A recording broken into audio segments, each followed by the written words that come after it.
ماضی میں کئی گستاخیوں کا مرتکب بھارت کے شیعہ وقف بورڈ کا سابق صدر ملعون وسیم رضوی ایک مرتبہ پھر بدترین گستاخی کا مرتکب ہوا ہے، جس پر عالم اسلام بالخصوص اور مسلمانہ نے بھارت میں شدید برہمی کی لہر دوڑ گئی ہے اور تمام لوگوں کی جانب سے اس کی مذمت اور اس کے خلاف کارروائی کے مطالبات کیے جا رہے ہیں۔ Mr. Wasim Rizvi is the biggest joker, the most opportunistic person. He has sold his soul to the RSS, and I challenge this buffoon and joker to show one Shia or Sunni or any madrasa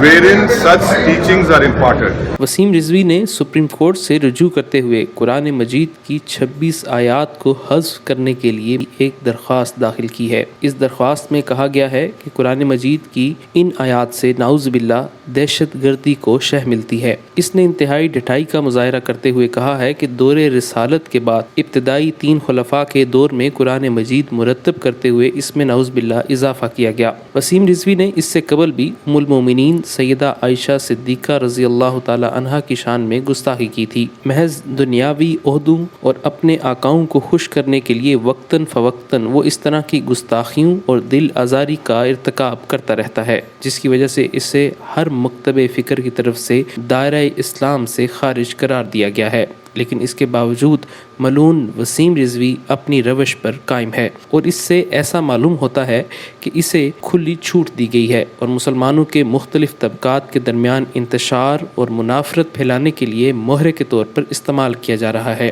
قرآن مجید کی آیات مبارکہ کو حذف کرنے کے لیے supreme court میں اس کی درخواست پر مسلمانوں کے علماء کی طرف سے شدید مذمت کا اظہار کیا جا رہا ہے اور اس کے خلاف کارروائی کے مطالبات کیے جا رہے ہیں۔ مسلم پرسنل لا بورڈ کے جنرل سیکرٹری مولانا ولی رحمانی نے کہا ہے کہ تمام مسالک کا اتفاق ہے، قرآن مجید اپنی اصل نازل شدہ حالت میں موجود ہے اور تا قیامت رہے گا۔ قرآن مجید کی کسی آیت میں تبدیلی یا اس کے زبر و زیر یا ایک نقطے میں بھی ترمیم کی کوئی گنجائش نہیں ہے۔ انہوں نے کہا کہ ماہرین قانون کے مشورے سے سپریم کورٹ میں داخل کرنے کے لیے ایک پٹیشن تیار کی جا رہی ہے اور اعلیٰ قانون دانوں کے مشورے پر مناسب وقت پر سپریم کورٹ میں یہ پٹیشن داخل کی جائے گی اور پوری مضبوطی کے ساتھ سپریم کورٹ میں مسلمانوں کا موقف رکھا جائے گا۔ بھارت کے ممتاز شیعہ عالم دین مولانا کلب جواد نے گستاخ وسیم رضوی کی دیدہ درہنی پر گہرے غم و غصے کا اظہار کرتے ہوئے کہا کہ ملت اسلامیہ اس ملعون کو اب ہرگز معاف نہیں کر سکتی۔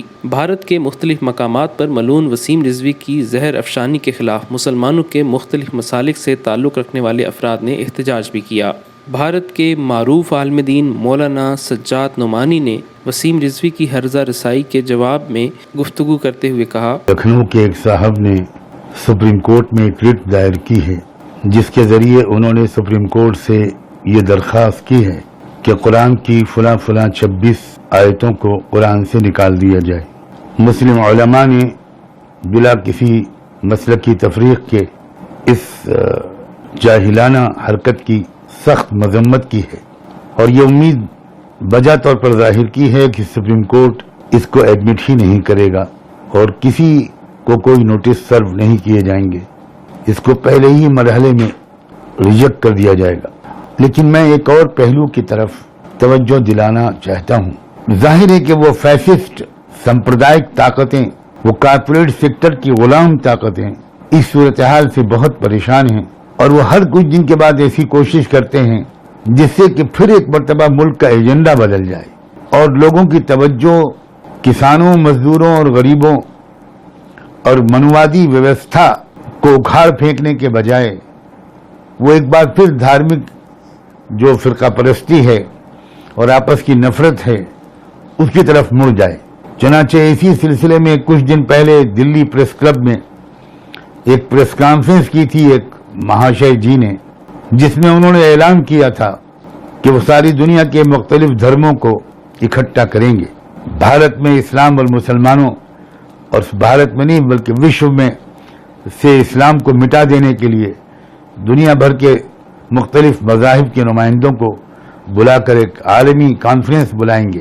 مجھے یقین ہے کہ یہ ایشو بھی اسی لیے اٹھایا گیا تھا اور اس کے لیے دلی پریس کلب میں بیٹھ کے پریس کانفرنس کر کے یہ کوشش کی گئی تھی کہ یہ مدعا ایک بار ابھرے اور اس کے خلاف مسلمان خاص طور پر ایجیٹیشن کریں، پروٹیسٹ کریں، آواز بلند کریں، اور میڈیا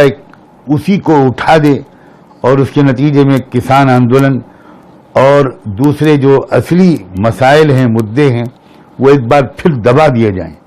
اور لوگوں کی توجہ ان کی طرف سے ہٹا دی جائے۔ مگر وہ تیر بھی خالی گیا۔ لوگوں میں اتنی بیداری آ چکی ہے، اتنی اویئرنیس یا جاگرکتا آ چکی ہے کہ اس طرح کا ریئیکشن کسی طرف سے اور خاص طور پر مسلمانوں کی طرف سے نہیں آیا۔ یہ بہت اچھی علامت ہے۔ اس کا مطلب ہے کہ بھارت کے مسلم سماج کے لوگ اب پولیٹیکلی اویئر ہو گئے ہیں، ان کے اندر سمجھداری بڑھی ہے۔ چنانچہ میں ایک بار پھر پورے بھارت کے ایک ایک مسلمان مرد اور عورت سے، نوجوان سے، بھائی اور بہن سے، علماء سے، دانشوروں سے، ان سب کے پورے احترام کے ساتھ یہ گزارش کرنا چاہتا ہوں کہ یہ جو لکھنؤ کے ایک صاحب نے پھر ایک نیا شگوفہ چھوڑا ہے،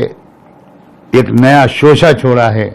قرآن مجید کی کچھ آیتوں کے بارے میں کچھ جاہلانہ بکواس انہوں نے کی ہے، اس پر بھی اسی سمجھداری کا ثبوت دیتے ہوئے کوئی ریئیکشن نہ دیا جائے۔ یقین رکھیے کہ قرآن مجید کا ایک نقطہ بھی دنیا کی تمام شیطانی طاقتیں مل کر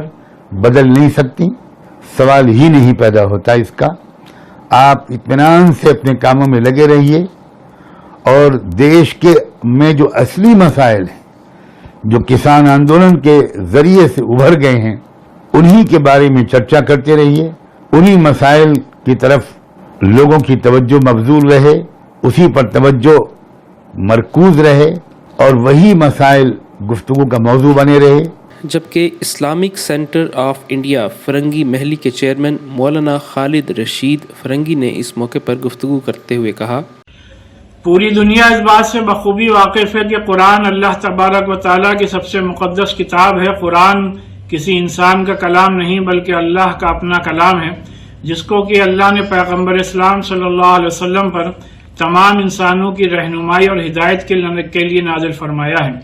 اور خود اسی قرآن میں اللہ نے یہ بات ارشاد فرمائی ہے